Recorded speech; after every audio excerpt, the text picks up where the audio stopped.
Hi, I'm your host, Bree Wild, and this is Marquee Memories. Here we sit down with your favorite artists to talk about their top concert memories as fans. Today's guest is a singer, songwriter, and producer whose genre-bending tracks have made him a standout voice for his generation. He's toured and collaborated with artists like Travis Barker, MGK, and Youngblood, and he has a brand new EP out, Conditions of an Orphan. All the way from Oshkosh, Wisconsin, KennyHoopla. Hello. Thank you for having me. I know you don't like LA because you have a song called Hollywood Sucks, so I appreciate you being here. I get that joke every time I post that I'm in LA on my story. So, like, There's what? At least someone, yeah. So you're here to DJ Emo Nite. Since this is airing way later, can you give hashtag no spoilers? What have you gotten planned for Emo Nite? I like to put a lot of deep cuts, things from both the older and the younger generation. I think I definitely don't play a lot of what everybody would like to hear, like generally, but I think everyone is excited when I do play the things I play. I think they don't expect it. That makes sense. That makes Yeah. sense. Yeah, because if you go to That's Emo cool. Nite, there's sort of tracks you expect to hear, but you're so excited when you hear something unexpected. Yeah, I think that's the goal because, everyone's always playing the most popular songs, which is so valid. So I want to try and shake it up if I can. Cool. Should we go into some actual live show moments? Yeah. Phoenix, Corona Capital, Mexico 2023. Set the scene for us. I chose to perform at Corona Capital, and I'd seen Phoenix was performing, so I was super stoked. They're one of my all-time, top 5 favorite bands, and it was in Mexico. So I got done with my show. They were performing on the same stage. They were headlining, and I remember this is so funny. I couldn't find a cart to get to the stage in time, and I remember freaking out about it. And I was like, all I wanted to do is see Phoenix, and because I had to help my band get all their equipment. We were figuring out hotels and stuff like that. Everybody had left. I think it was just me and my manager, and he came mainly because I was freaking out about it so much. He was like, I'm gonna stay with Kenny. So then this cart came out of nowhere, and this woman hopped in with me, and she just happened to be close to the band, which was crazy. So, got to see them side stage, which was awesome. This has been like a dream band for me. The whole show was great. The lights were great. Just anthems. That's what I really love in bands, and what I love in music is very anthemic music. It was just so cool to see all of these people sing along, especially in a place where they're not from or I'm not from. It was insane. You really seen real rock stars. And that's something that's always exciting, and why I feel so lucky to be at these festivals and do what I do, and to be around it, to get to see history like that, because you grow up and, you only see these people on the internet or you're just listening to them. So it's crazy when you finally get to see them live, and you get to be like that intimate with the performance. And then after that, I got to meet the lead singer in the band just briefly. They were being all super cool and famous. Just everyone's trying to talk to them. But that was a dream come true for sure. That was awesome. So you were playing the festival as well. Yeah. But you're like, I'm here not just to work. I need to see Phoenix. Yeah. That was the main mission. Respectfully. You're like, don't put us on at the same time. I'll freak out. Yes. Yeah. Exactly. Because you went to Phoenix with your manager. Who was the bigger fan? I was, and I think that was the thing. He was trying to see what the big deal was. And then after that concert, he actually became obsessed with Phoenix, and he's like, I've been listening to them all week, and he was texting me and stuff like that. With managers, it's like you have to learn each other. A lot of people jump to conclusions about me, which is fine. Like, that's just what you do with people before you meet them. So it was cool for him to get to know me and understand why I love certain sounds and all these things that I've like talked his ear off about. I think that was a cool experience for him too. But yeah, he really enjoyed it. He ended up becoming a really big fan after that. So you won. You won that. Yeah. If it was a game, you won. Yeah, I won it. It's also cool. I'm sure it was cool to see, he sees you obviously as an artist, but he saw you as a fan. Yeah. In the moment, so. Yeah. So what was your introduction to Phoenix? Like, well, how did you get into them? What was the intro song? Listomania. It's one of their biggest songs, and they used to play. I used to have pretty bad insomnia growing up, so I would kind of just stay up and wait for the music videos to come on MTV at like 4 a.m. or something like that, and it would kind of also help me sleep. But I was just like, I might as well, and that was where I heard Listomania by Phoenix. Like what? That was like middle school or something like that, and I just thought it was so beautiful. And then from there, I like, so sorry, don't kill me, Phoenix. I was burning CDs. Or some people were burning CDs. That's what we did at the time. Exactly. Yeah. I pay for it all now, but I would listen to it every morning. That whole album, that is still an album that I try and hold my art to. That is like a holy grail where I hope I can affect people and do things with my music that they did with that album and their music. You would count them as an influence? Yeah, 100%. Owe so much to them. This is so crazy how I remember that era of MTV where they only played it like 11 p.m. to 2 a.m. or something like that. Yeah. I used to come home from a show and watch it, but that was the only time that MTV played music videos. Yeah. the twilight hours. I remember the specific like jingle they had in between each one too. You're tapped in.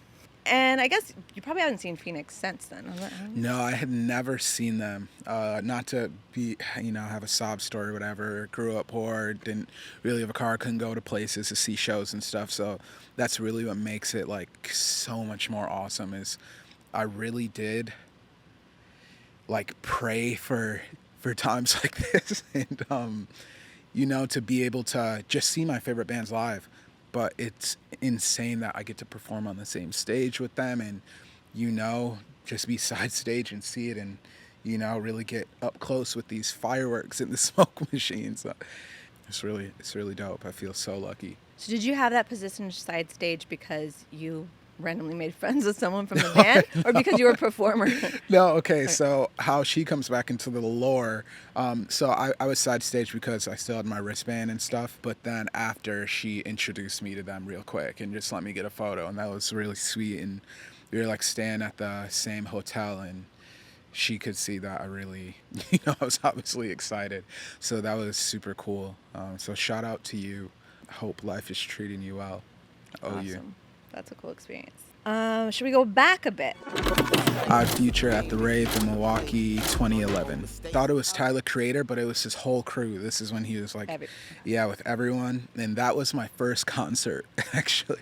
My cousins hit me up, and they're just like, you want to come to this concert at the Rave? I realized now, looking back, that was a pretty crazy first concert to have, because it was just so insane. It was just like, him and all of his friends. You got to see all your favorites from that group. Obviously, they were like role models for a lot of people in that time. And I just remember, even before they came out, like the crowd was so crazy. Like throughout the concert, I lost both of my cousins. I just prayed that I was going to find them. But yeah, that was in Wisconsin at the Rave, which is this legendary venue. I think even countrywide it's considered a legendary venue.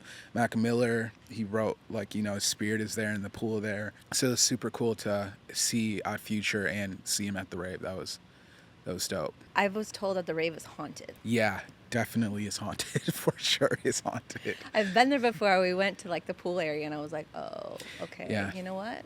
It's I don't crazy. Find out if it's haunted. Yeah, I feel you. Okay, so your first show, how old are you and how much of their music do you know going into it? So I'm pretty sure I was like 15 to 17 range. I can't quite put a number on it in the moment, but I just remember being super stoked about it because I was listening to a lot of Tyler, the Creator at that time, Odd Future, Earl Sweatshirt. He's probably my favorite out of all of them. So I was super stoked to see Earl. I don't think he came to that concert though, and I was so sad about that. I'm still sad about that. But yeah, I would listen to them every day after school and stuff like that. So, when I heard I'm getting to see them live, I was really stoked. And did they play like what you wanted to hear? Yeah, they played like all the bangers. It was cool because they were just, cycling out all the artists that were in the group. It was just like they were kind of just hanging out with their friends, which was fire. They're like, I you love go that now. vibe. Yeah, literally. So once you got there, you just went right into the crowd? You just went into it? Yeah, I think we might have ended up getting in closer right when we went in, and then more people started packing in. And then before they came out, the crowds kept getting like more rowdy and rowdy. I wasn't freaking out as much as I should have. It's funny looking back. It's like weird how calm I was. Yeah, it was pretty chaotic. Just a lot of angst in that room. And I remember when it was over, there were just so much shoes and hoodies and sweatshirts on the ground. It was beautiful. I think I took a photo. I think I was like recording it on this little like Canon Coolpix. It's like these little ones everyone uses now. So that was your first show. Like, what did you expect versus what you got? I guess I sort of had a first show that was like that too, where it's like I didn't know what to expect. I was in the pit. Oh shit. Yeah. Yeah. Wait a minute. This is intense. I don't think I knew what to expect at all. I truly think I had no expectations going into it, but that was more than maybe what I could have ever imagined. It was very loud and in your face and fun. It was super fun. I've always like wondered this, if I've carried that energy somehow subconsciously into my own performances, because I don't think I do, but I'm sure in some way I have. Yeah, because you might be somebody's first show. Yeah. Certainly as a first experience, it didn't stop you from going to shows, right? Yeah. You kept going after that. Yeah. Right? I think I've just always been in love with music. I just never stopped seeking out music, or it never stopped coming to me. And now I'm here talking to you. It's kind of your thing. Yeah. Can you talk a little bit more about bringing that energy to your own performances? Like, do you do it consciously, or do you think just like, I had such a good experience, like, I hope I'm projecting it onto? Yeah. I think I honestly just kind of black out and a little bit of a mental breakdown, but I think that's just me, I don't know, exerting my energy, my artistic expression or whatever. Like getting in the zone? Yeah, it's kind of funny. I think a lot of people think I'm very calculated, but I'm not. I think I just try and be myself and connect as much as possible and to have complete humility. I think that's what goes the longest way. But I will say that I have definitely, over time, just being in good situations and bad situations, as in, I don't know, just wanting to be a great performer. And then like I've learned from negative situations where, I've like canceled a tour or something like that. And then I didn't realize it over time, but these are people's first shows and their first introductions to myself. So now within my experience, I definitely take that into account more to just act accordingly. It's just care. Just care a little bit more because that is someone's first show. When you're putting together a set list, is it very planned out, or is there a little space for improv when you do it? When I'm planning a show, it's definitely more planned out. I kind of try and give everybody what they want, but more so just going through every emotion and trying to give them an all-around experience. I think that's probably the biggest thing. Just making sure like no one's just not completely bored. That it has the ups and downs. Yeah, and that's all balanced, and there's an art to it. Let's go to Limp Bizkit. Limp Bizkit at Gunnersbury Park in London in 2023. Obviously, you've heard like the lore with them. All I know about Limp Bizkit is that they play Break Stuff twice. Yeah.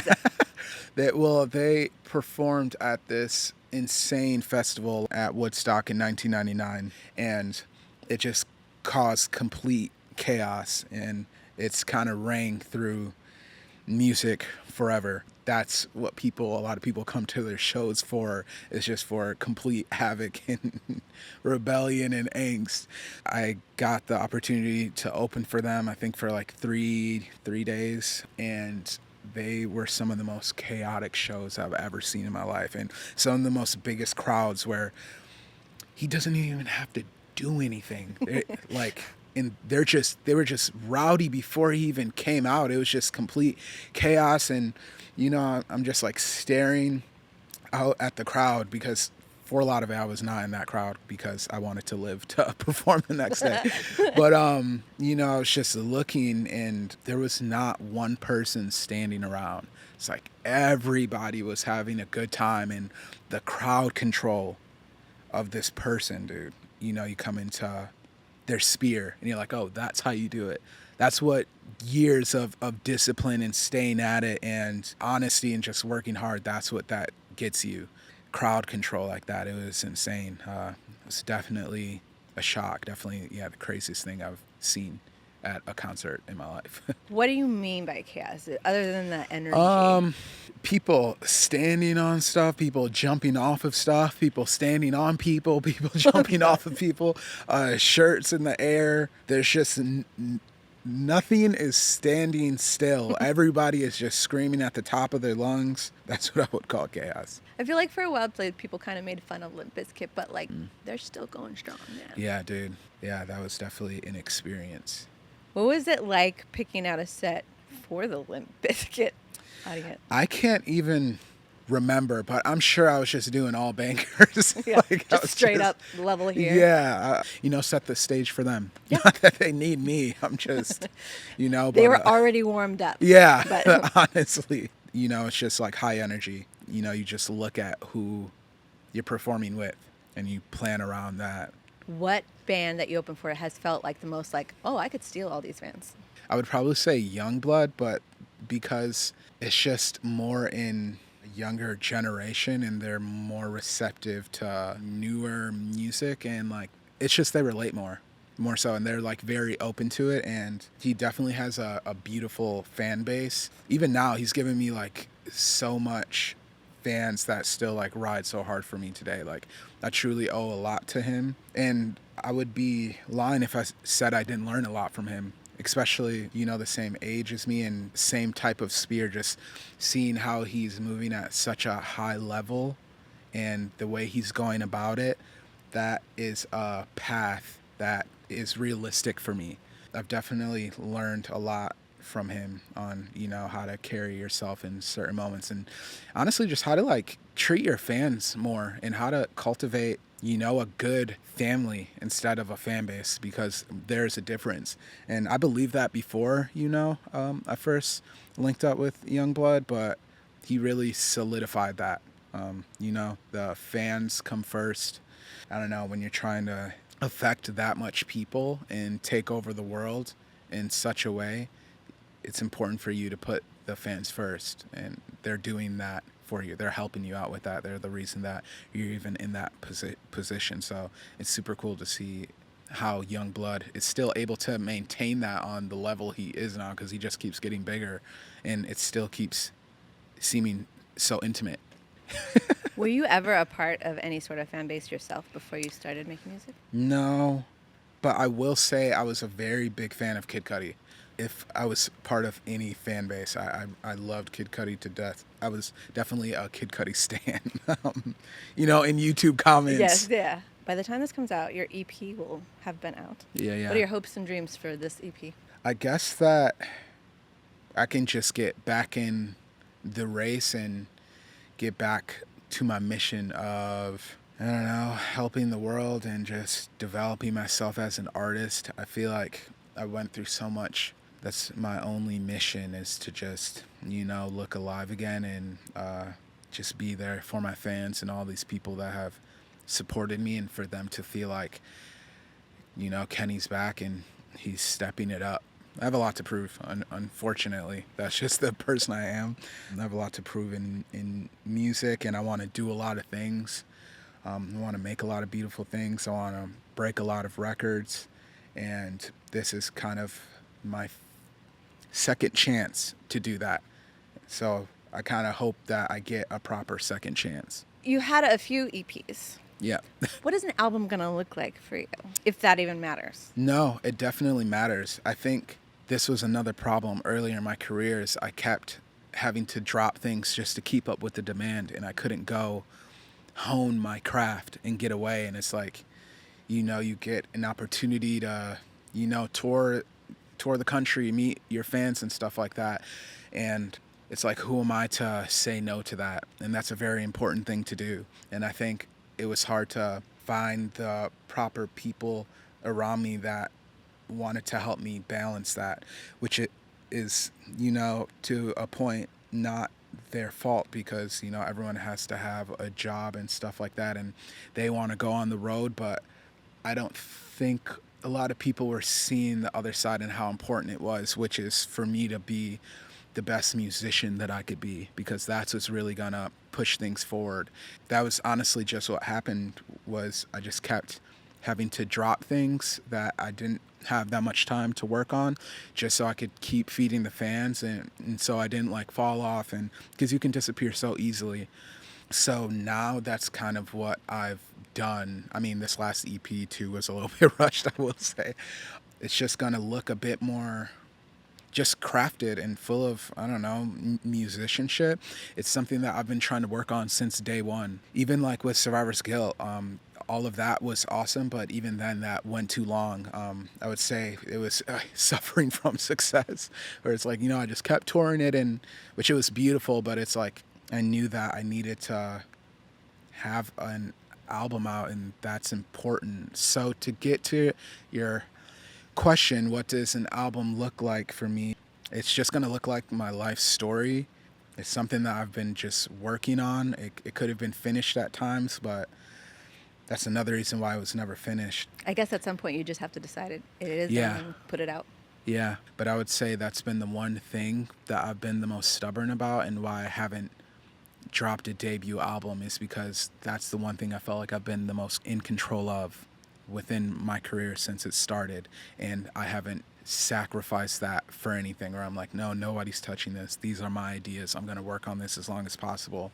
So yeah, I aim to release that honestly like immediately. I was just going through all of these other things, and I feel like now I'm in a place where I've gotten to take the time, get better people around me, be able to practice more, figure out what I really want, what I'm really trying to say, and execute that.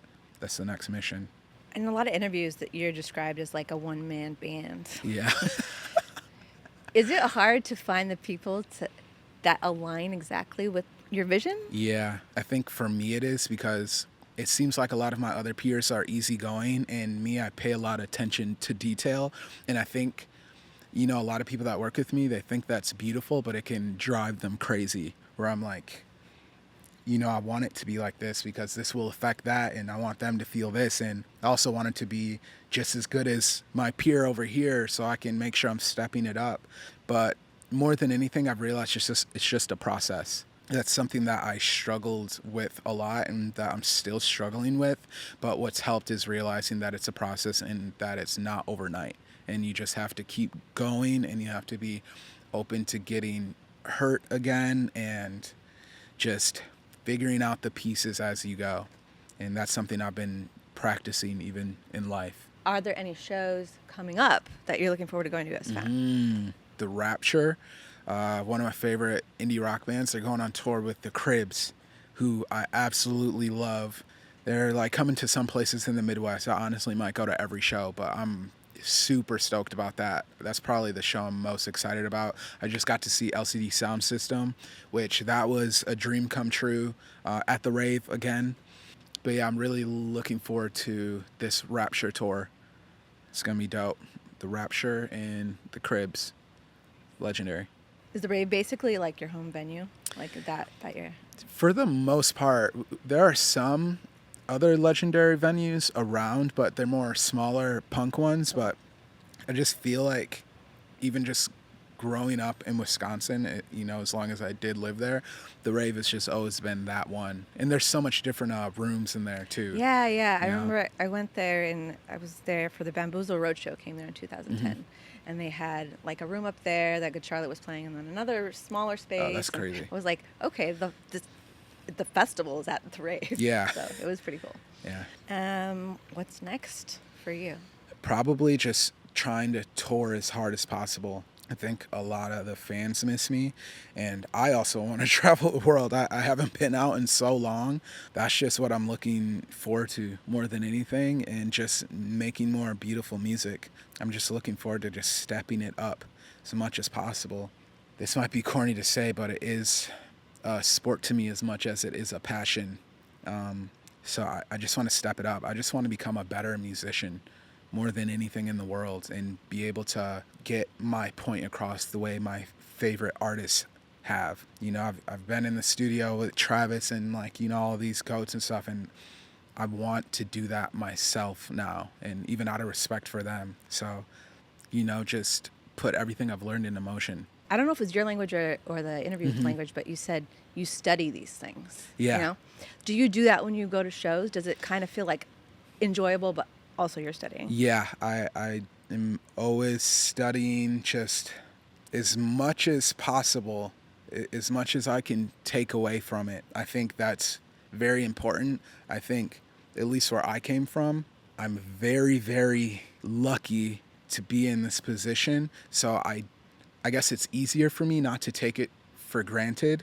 So when I'm in these rooms or, doing these shows, it's like it is a gift. So I'm trying to take all the knowledge that I can. I'm asking a lot of questions, a lot of too personal questions, or, things that that might be too personal for people.